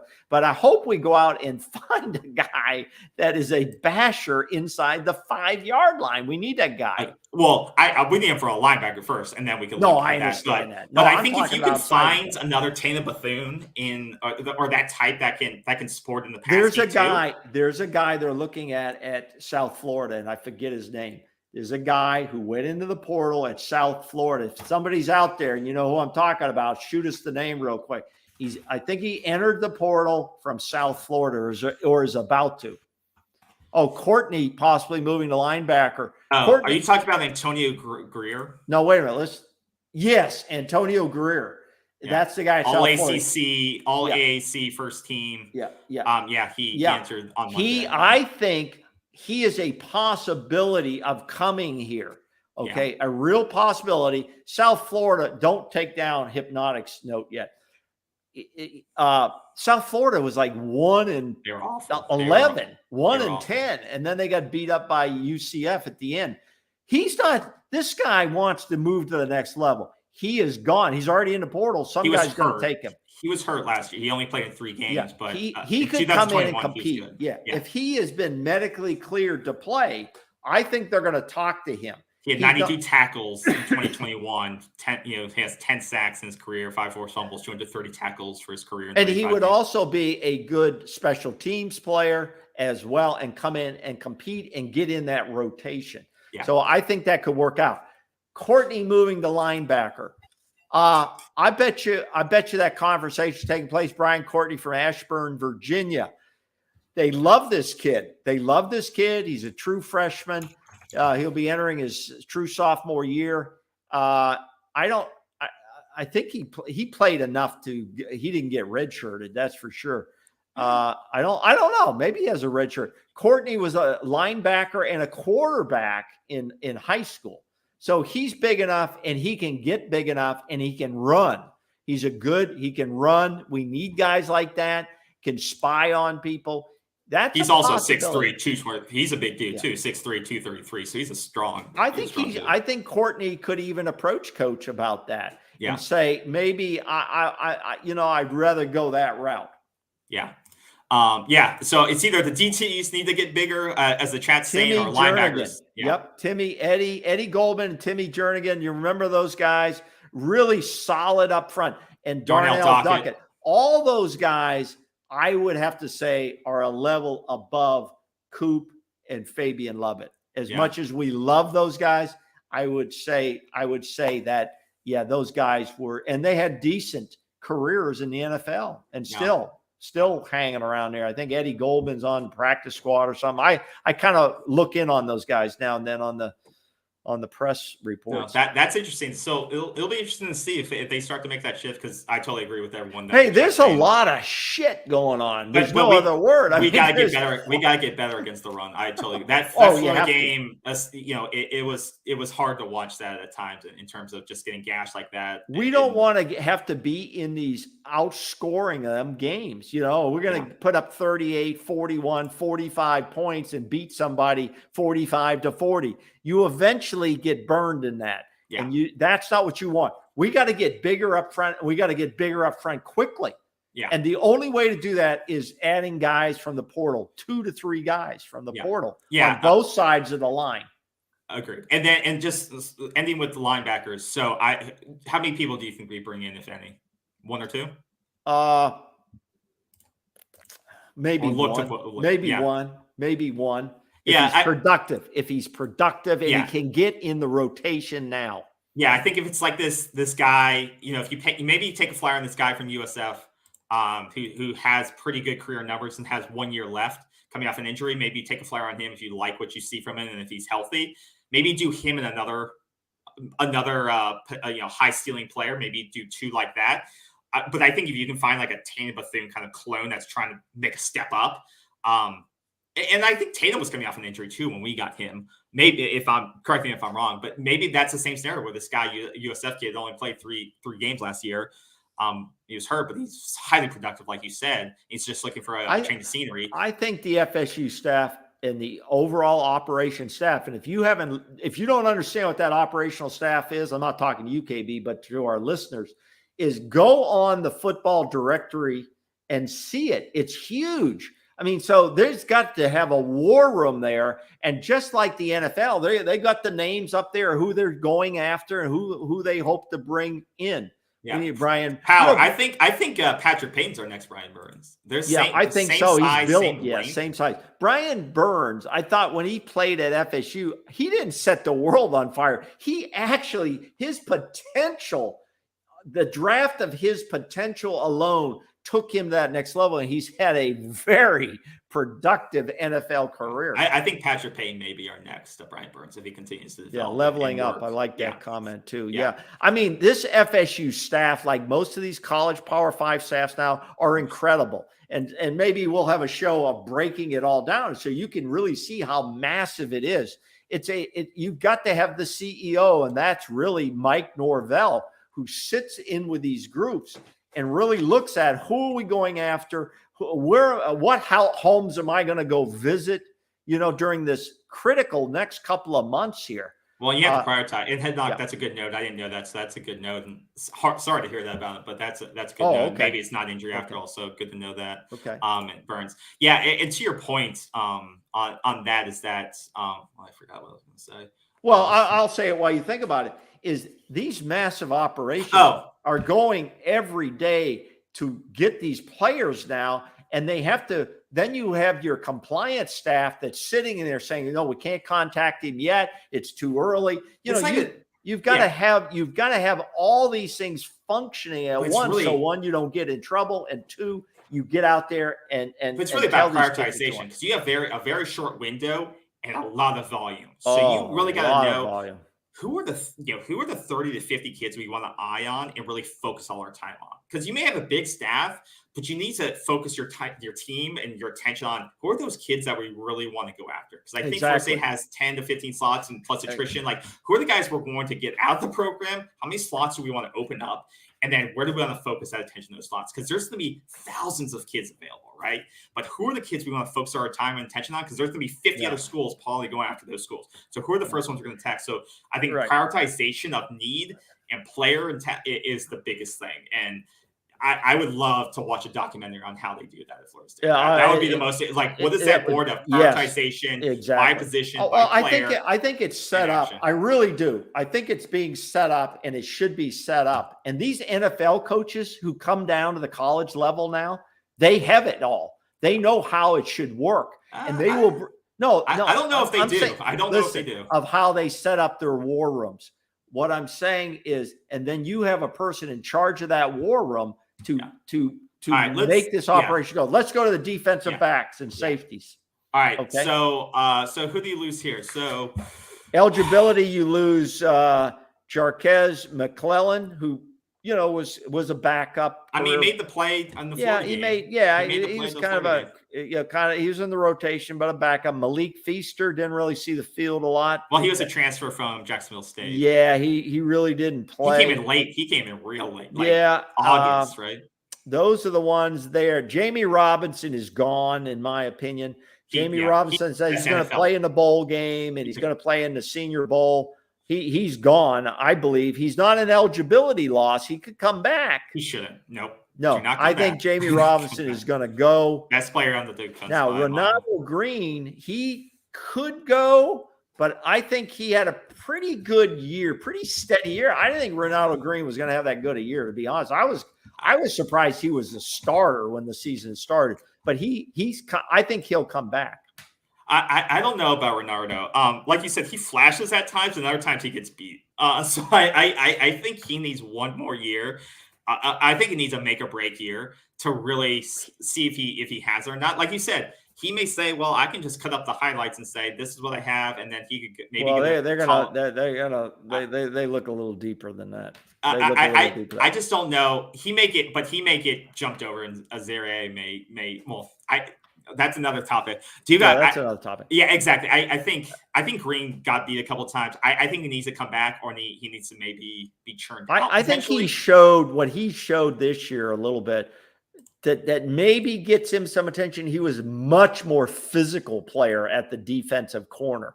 Yeah. He played a lot of one-on-one, which these kids want to play one-on-one because when you go to the NFL, you're playing one-on-one most of the time with some occasional help.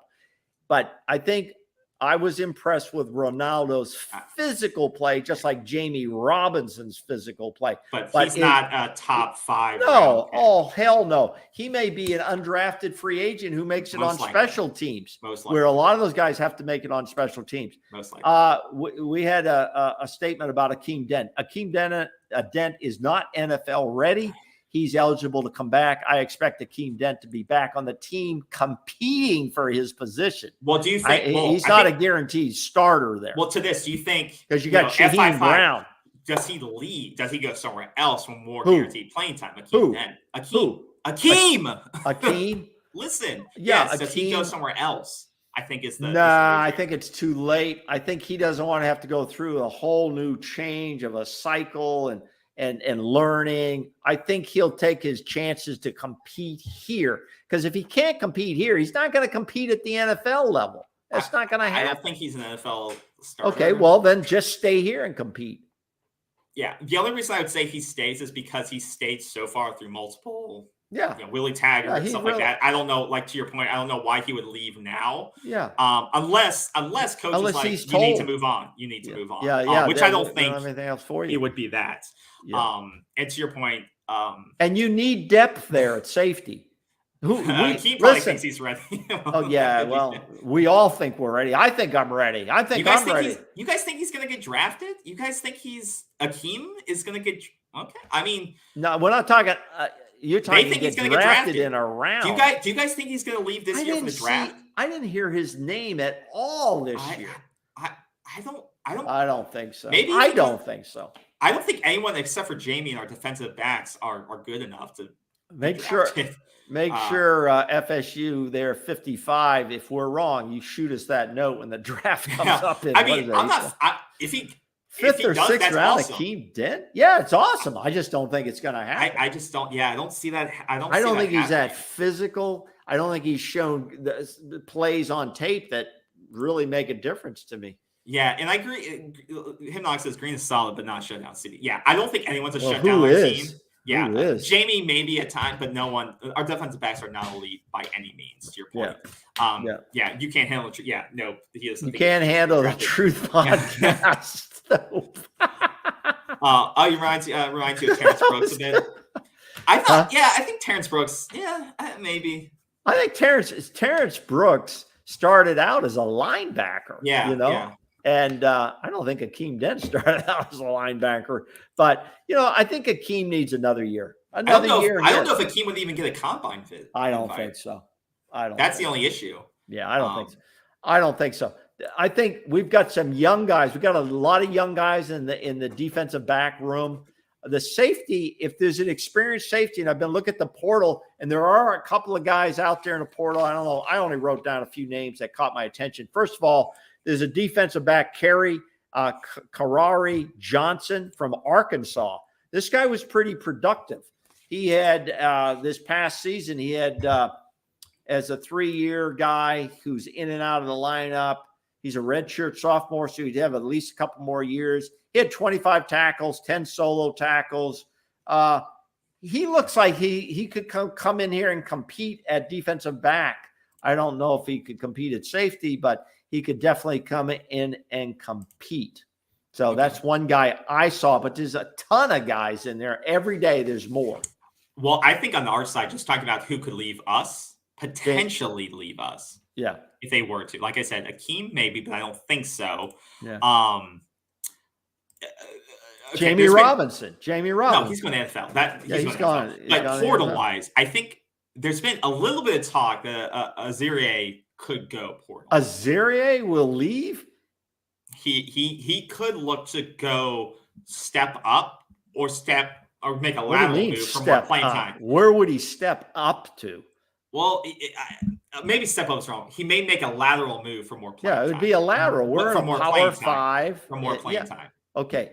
The question, I don't, yeah, I think he's probably feeling, I think he should come back. I think Azaria should come back. He's going to see the field a lot more. You know, I think he has a better chance to compete here unless, where does he go? Arkansas? Where does he go? Where do you think he would go? He could go. I think he can make a lateral move to the SEC. These guys have to be careful about the promises that are being. That's what I'm saying. I think he can make an NIL move for more money somewhere.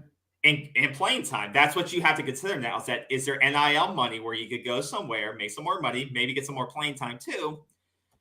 And I think he's got some good he's got talent. He made some good. Oh, he's talented. They don't want to leave him. They don't want to lose him. And I think to your point, I think he would absolutely be a starter next year here. But is the money better somewhere else? Like, can he get more money? I think Thomas. School? I think Azaria. He was one of the guys forced Sam McCall out of the operation. Because he's ahead of Sam McCall in terms of development. Yeah. I don't know Thomas starting next year. I think he has a good shot. He or somewhere else. I think Thomas has a good shot at getting a lot of reps. You need extra guys there. They get hurt, like wide receivers are built the same way. Yeah. They get hurt. He's going to see a lot more playing time next year. I hope he hangs in here and doesn't get greedy. And I'm not talking about greedy Vance. Okay. Well, that's a good translation. I do hope Azaria Thomas. I hope he can keep him, give him some NIL. That was a good segue for greedy Vance. It was. F55 says Vance will be great next year. He's gained a lot of confidence. Greedy Vance has gained a lot of confidence. He came on towards the end, which is great. Yeah. Yeah. I still have PTSD from what was the interception, the NC State game where it went through his hands, where he got basically mossed. But that's a game winning. You're not going to get everyone. I know. I know. I saw that vision in my mind where he should have caught the interception and we lost that game. And don't forget about Omari Cooper. There's some talent in the room. It's getting crowded. So I don't think Jones played a little bit better towards the end of the year too. Like he had the interception against Florida. Yeah. Do we really need to go out and get a guy? He'd have to be a real productive DB to bring into this. I think we really need to look at a guy who's a solid safety, a guy who's got a lot of experience at safety and put him in the safety room. The defensive backs, I think we're going to be okay with there. Hey, put that comment up. What did you say about me? He said, as the old saying goes, the grass isn't always greener on the other side. Oh, I thought it said the old man says. The old man can't read. Yeah. I didn't have the Evelyn Wood speed reading course. Okay? I think to your point, though, free safety is definitely I think Shaheem is ready, but you need depth.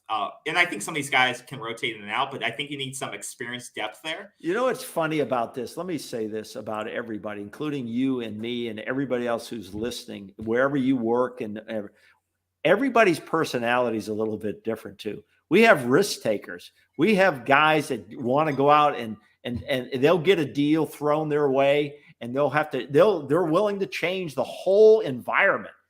Yeah. They're comfort guys, comfort zone people that don't like a lot of change. They're willing to work within the system and take their chances in that system until somebody tells them it's not working. All right. Yeah. So everybody's personality is a little bit different. Everybody's seeking their own fortunes in this thing. This thing is wild, wild west.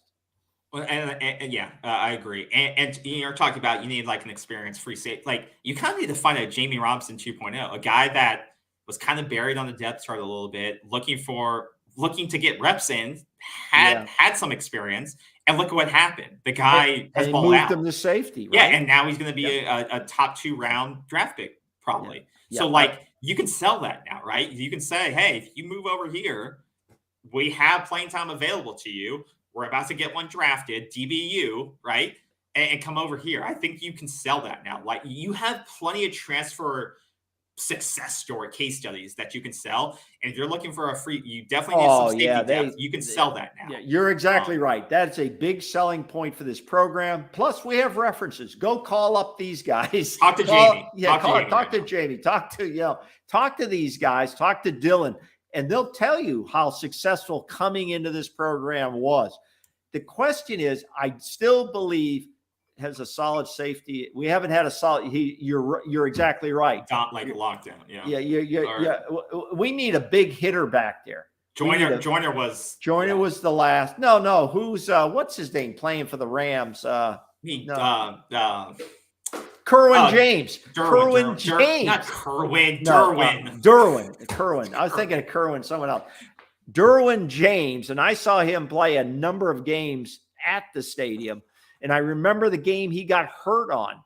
And I said, oh, God, he only played one season at Florida State. And they knew his potential. You know why? Because he would go out and hit people. Yeah, he's still doing that. He's burying people. If you're going to play safety, Akeem Dent, you got to bury some people. It was so bad. We had him and Cam Akers on the same team, and we did nothing. Oh, it's unbelievable. But Derwin James was a real treasure, and he didn't play a lot here at Florida State, but he left, and he's doing really well. We need to go find a safety to bring into the safety room, or we're going to have to take one of our defensive backs and see how they feel about switching to safety because they're physical. Who would that defensive back be, do you think? The most physical defensive back we have now on this roster? None of them. Green? I don't think any. No, you got to go Portal, I think. You don't think any of them are physical enough? Kevin Noles, Jerrion Jones, Cooper. I don't think they're physical enough. I think you have to go Portal this. I think Portal's the answer here. I think of all the needs that we've discussed tonight, defensive tackle. I think safety is because Akeem Dent. Really, who's going to compete at safety next year? He ain't physical enough. No, okay, but who you're talking about him leaving? Why? Jamie was probably the most physical of all the defensive backs or safeties. Why would Akeem pretty physical? Why would Akeem Dent leave? There's no one there competing at this point. Who's competing? A bunch of freshmen. It could come down. Well, Akeem Aziri is probably the most likely to leave. Like I said, Akeem probably will stay because he, like you said, he likes the process. Could Aziri go? Could he go to safety? Now you got Shaheem Brown back there. He can play safety. I think Shaheem will. It's more about that. He's got a lot to learn. He's got a lot to learn. He'll be in the system now 3 years. Yeah. I think he'll be. I think you just got to bring in competition. A whole new show. I think I'd bring in a safety if I can find at least one, maybe two. Yeah, who's rotating? I mean, 3 defensive backs last year? Yeah, 2 or 3. Yes. You got to. You have to. I mean, they brought in Feaster, who didn't play, Greedy Vance, and then they brought in Jarquez 2 years ago, 1 or 2 years ago. So you got to bring in the couple. Yeah. When is okay? I think we've run through that. Oh, Sidney Williams, yeah. Oh, yeah, I forgot about. Well, Sidney Williams could move there. Yeah, that's a good call. You don't hear about Sidney very much. I completely forgot about him. That's a good call. He's been kind of forgotten. Well, if he moved, he was a transfer, right? So if he moved, he would have to sit out again. Yeah, I don't see that happening. No, I think he's talking about him going to safety. Oh, good call. I was like, that could happen. Yeah, he's going to safety, not transferring out. If he could make that transition, that would be the most likely. And I think they're looking at a high school guy who's at least a 4-star at safety, but he's not going to be ready to play. I mean, that's unusual. I don't know. Our high school guys played early this year on the Johnson I know, side, but it's that's, you don't want to do that. You don't want to do that. Yeah, you don't want that. But Sam McCall, he wants to go make his treasures somewhere else. Good luck. Okay, and that's all we need to talk about on that. So we'll see. I think we've covered that, and we will continue to cover this roster of fitting the pieces together as this whole thing unfolds each week. I thought we would get some rest time. I don't think we're going to get any rest time. This thing is going to be heating up over the next couple of months. Yeah, next week, it's like the 5th is when it actually opens to all the players. So it's going to even heat up even more next week. So next week we'll have some answers of what Florida States are in. And the best guys are going to go quick. The best guys are going to go pretty quick. Yeah. So next week we'll be able to actually discuss who's in, who's out. Yeah, because those answers, Mike Norrell is going to be meeting with all the players, he says, through bowl season. Everyone's met with their position coaches already. So most of the players will kind of know how they fit in. What the coaches feel about them. What's the future? Yeah, what's the future? What should they do? And I think Mike probably told them, the coaches, be honest with these guys. Like, let them know how you feel before they meet with me, so it's not a surprise, and so they know what to do with their future. Because they want to open up these spots so they can offer them to other players, right? They don't want to have these guys in limbo. They want those guys putting their name in the portal so they can start offering those immediately to guys. And just remember, a scholarship player, despite negative feedback, doesn't have to leave. Yeah, and that's a good point. Recruiting wise, like you said, Bruce, and as chat's saying, Hypnox saying, we have 2 coming safeties in this class. You may not want to throw them in the fire. Yeah, but as we saw with a guy like a 5-star Sam McCall, they weren't ready to play. Yeah. Okay. So the stars can be a little misleading. But as you saw with Azariah, he can play. Competition. Azariah can play. Yeah. So it's you never know. It's it's a process. But the difference with the portal guys, and we've said this before, and I say it real short. The portal guy has been in a program for a year or 2.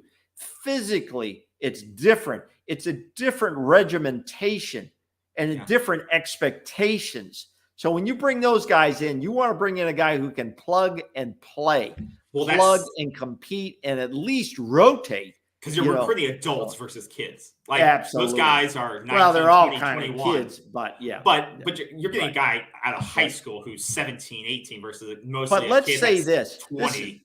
This is one thing we haven't talked about. We haven't talked about in a couple of years, or since the Mike Norvell has started, really.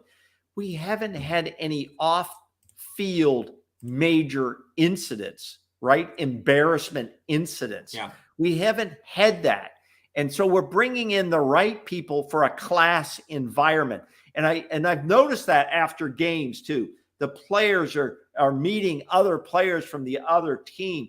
Yeah. It's sportsmanship and it's class, not only from the players, but from the fans. When we have visiting fans come in, we need to be hospitable to them, except Miami and Florida. Okay. That's an exception. But we need to be an open hospitality to these folks, that we are a class organization, and that's what we want for players and staff and fans. You need to treat the game like it's business. And they did a lot during the season. I'll give them credit. They said everything was a business trip. They took care of business, like you said. Didn't do stupid plays, John, unnecessarily. They treated it very much so. And that can be a whole other thing. But I totally agree with you there. And we need a kicker. So it'll be interesting. I know they're recruiting some. They had some kickers, high school wise, that they're recruiting. Maybe we'll get something out of the portal. You never know. I would not be against some competition. Well, there was a 5-star who came in for a game visit, and but I think it has to be considered if you have a productive kicker out there, but that's rare. There needs to be some competition at road. There needs to be some unless he could be a preferred walk-on. Could be a preferred walk-on come in. Yeah, you could do that. I mean, there's guys out there kicking the balls.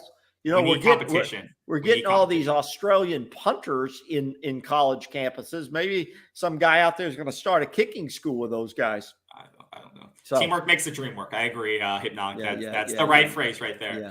Well, we've covered a lot tonight. Yeah, I'm gonna close this down because we know. Yeah, we could go on for 3 or 4 hours. We'll pick some of this stuff up again next week. So the final thing to do is a championship picks of the weekend. So I'm going to pull that up real quick, and we'll go through that before we end the show. And you guys, what's funny when you pull that up? I'll just talk for a minute. It's crazy the amount of stuff that's going on here postseason. We're not even talking about bowl games. I don't really care about it. What's really cool about going to a bowl game? Mike Norvell has his team together still for 3 or 4 weeks of practice. They're out practicing this week. Okay. Nothing significant has come out of the practice, but they're out there practicing. They're not just screwing off. They're not having a good time. They're actually putting in the work. And that's whether you're staying or leaving. You still want to put in your body of work. Yeah. Oh, Lord. What's going on here? As a West Virginia fan, I love going to streams of the other teams. So they're actually getting back. You guys will get there. You guys got Jaden. You need some other tools there. West Virginia is. Hey, we appreciate you coming on here, man. Hey, hit that subscribe, hit the bell, and you can join us anytime. We love having everybody on this program. We've been there, man. We're still getting better. We're not out of the woods yet. We appreciate the comment, though. We appreciate it. You guys got a good program. Jackie says Destin Hill's coming too. Yeah, he's coming in. He's coming in the wide receiver room, right? No, he's trolling. He's what? He's trolling. That kid's never coming.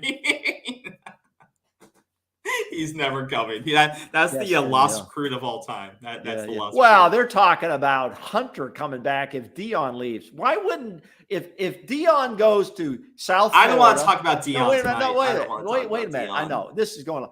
If Dion ends up in South Florida or he goes to Colorado, let's say, why wouldn't Travis Hunter just go with him? He will. And I don't want to talk about Travis Hunter. Well, why are people saying, I've seen FSU media say, why do they have to? I don't know. It makes no sense. I don't have to do anything. Golden Blue, dude, I would love to play Penn State. I think that would be a great matchup. That would be a good matchup. Penn State travels well down here to Florida in Orlando. And we'll talk about that. In Orlando. Yeah, they're saying we're going to play Texas Tech, but I would love to play a brand like Penn State. So hey, thank you, Golden Blue dude, hitting that sub button, and we appreciate that. We want you on here every week. We enjoy that. Appreciate it. And if you're still watching right now, guys, if you don't mind hitting the like button, we appreciate it. Sub button if you're not subscribed. It means we don't say that enough. We've been criticized for not saying that enough. Please hit that sub and like button. Thanks a lot, y'all. And we promise you, we're not going to have hour and 46 minutes. This is crazy. All right, let's go through the picks then. Okay. Let's get that. All right, so Kansas State versus TCU Big 12 I'm championship supposed to go to bed at 9 o'clock. All right, no one cares about your bedtime.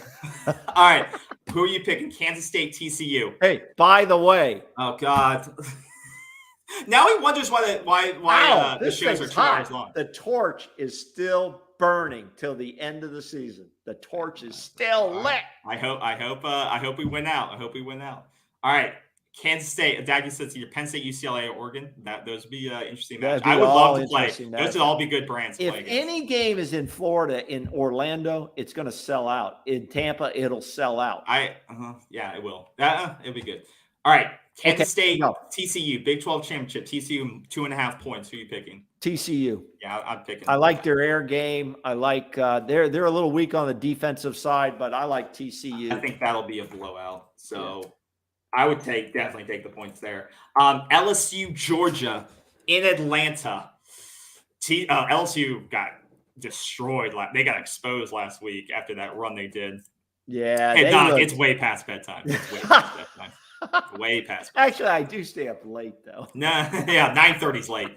LSU, Georgia. Yeah, LSU got exposed last week. Georgia hasn't looked hot. They started slow last week too. Georgia's not the dominant team we're used to, but who are you picking? That was disappointing for LSU. I think they're better than what they showed last week, but I'm going to take Georgia in Atlanta. That's a lot of points. I'm a Georgia believer. Oh, on the points. Yeah, we're picking by the spread. I think Georgia is going to take them down. I'll take Georgia and give LSU those points. I'm going to take LSU. Even though Georgia offense has sputtered at times. Go Tigers. I think Georgia's a little overrated. I think they're a little overrated right now. Who? Georgia. I think Stetson Bennett, this whole talk of him in the Heisman race is a joke. The guy throws for like 150 yards a game. Well, he just has to manage the game. That's all. But why is he in the conversation for a Heisman? The guy doesn't do anything. Because that's what the media does. That's what sports media does. We like to talk about everything. Why was Stephen A. talking about Mike Norvell should just lose his job so we could take Dion on? I'll play that. You should play that. No, next week. Yeah, we'll get a copyright strike if I play it. That's the issue. I know. I hate that. But I mean, the media does this. This is what they do. I mean, there's programs are, like us on here every night, every day, 2-3 hours a night, and they just make shit up. Yeah. UNC, Clemson in Charlotte. Once again, another snooze fest of a game. If you're going to Charlotte in the middle of this, is that December, the championship game? Yeah. Oh, that's cover the Florida State ACC. You'll know this is a championship game. No, I tell you, because they're so weak this year. If you're paying to go to this game, you need to reevaluate your life choices. This is going to be an awful game to watch. I mean, Clemson has looked bad. They lost last week. Stephen A. stuck. He's an entertainer. That's what SAS stands for. Stephen A. suck. Yes. This is going to be a snooze fest. I'm going to take the quarterback May and North Carolina over Clemson. Well, UNC lost last weekend too. No, I know. They both. These teams. I'm going to go with May. I think he's going to step up and win this game. This is a tough one. I think I'll take the points for UNC too. You're taking Clemson, or you're taking UNC too. Yeah, I'm taking UNC. I think better offense is going to win. And let's hope next year it'll be us picking against one of those two teams for the ACC championship. FSU had a golden opportunity. They blew it. They should have been in this game. We can't change the past. We can only change the future. Dagby's got UNC. Let us know in the chat who you guys Dagby's the guest picker here. When he's got Clemson. All right, moving forward to Michigan, Purdue. Once again, another very uneven matchup. Big Ten's a mess, just kind of like the ACC. Oh, Michigan's too much. Michigan's gonna blow out Purdue. Not close. What is it? Gators versus Canes in the 10th non-graduate bowl. Yeah.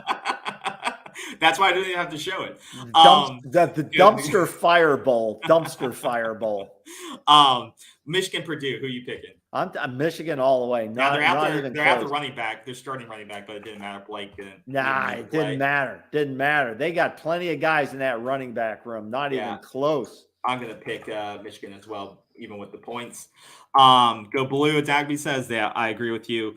And playoff expansion would have helped us with this. Hypnotic agree. We'd be in it right now. It's unbelievable. And we'd be playing like Alabama, which would be an awesome game. And we're going to miss it again next year, that expanded plauthoff. Yeah, it's sad. Tough. But it gives us time to build. So I'm okay with that. I'm taking USC. I'm going to take USC. Utah. I think this will be a fun late night game to watch. I think Utah's like hot and cold. Sometimes they have, sometimes they don't. They got a great. But Caleb Williams is Lincoln Riley. Lincoln Riley's going to have those boys ready, and they're going to take down the Utes. He's maybe one of the only teams that played the transfer portal better than FSU this year. Talk about a team that turned it around. I want to see if Kirby goes to the portal at all. He said that. Oh, we don't use the portal. No, him and Clemson, him and Dabo, they don't use the portal. Let's see. Let's see how long that. Here's the deal. If you're given a new tool that you're can really use it. Why it's dumb not to. Especially what if is you he lose trying to prove? Especially if you lose players. Yeah, well, you can get more high school guys. We'll take some portal guys too.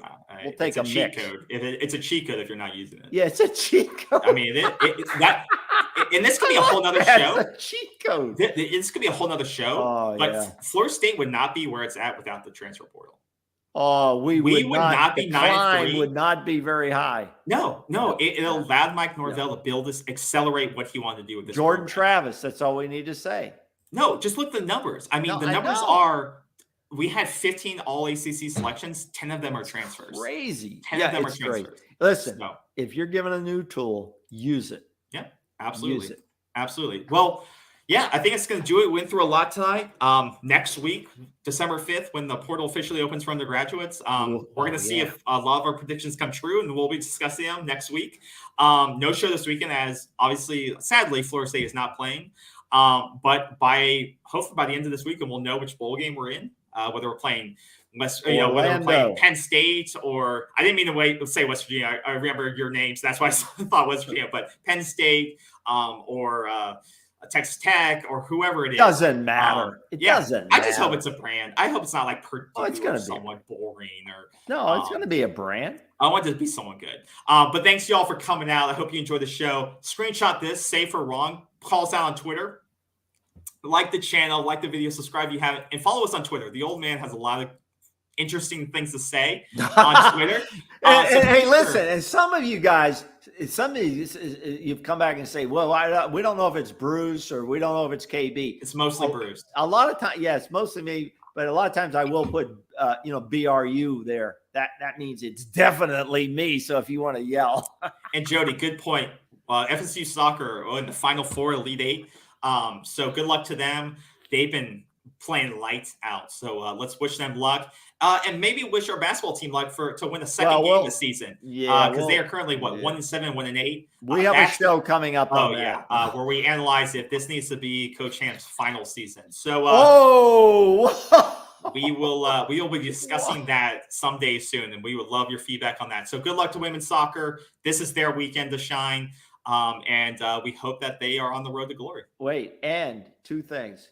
Thank you very much to our followers, loyal followers and subscribers, because we hit a record-breaking viewer on our last show with the Gators and getting smashed and gigged. That was record-breaking, and record-breaking show tonight. Yes. Almost 2-hour show. No, that's crazy. We got to get more focused. Yeah. Thank you all. Appreciate it. And I will sacrifice men's basketball for football and every other sport. So, whatever has to be done. But we'll discuss that. That'll be another show. But thank you all. We're almost at 2 hours. Have a great night. Have a great weekend. Enjoy yourselves. Be safe. And we'll see you all next week. Take care, everyone. Have a great one. And we'll see you later. We'll see you on Twitter. See ya.